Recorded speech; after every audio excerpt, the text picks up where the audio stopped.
In this video, I'll be comparing the two flagship smartphones, Samsung Galaxy S20 FE and Samsung Galaxy S10 Plus.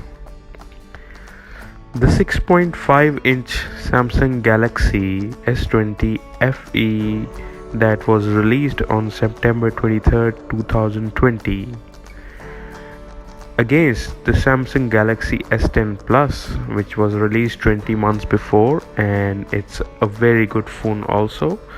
So without further ado, let's move to the technical differences. Difference number 1: pixel density.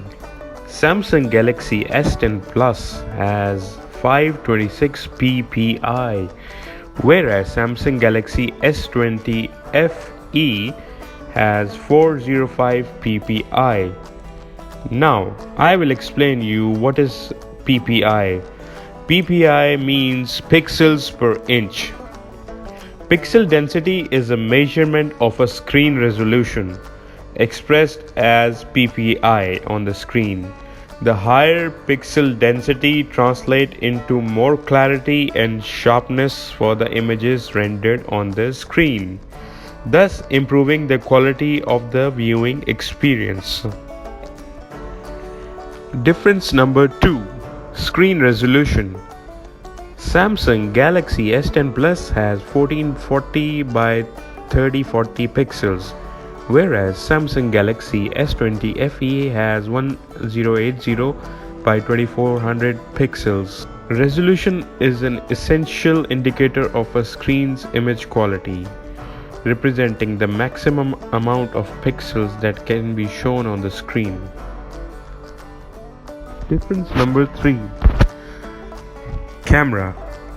Samsung Galaxy S10 Plus has 16 plus 12 MP camera resolution of the back camera, whereas 12 megapixels front camera, whereas Samsung Galaxy S20 FE has 12 plus 12 back camera and 8 megapixels front camera.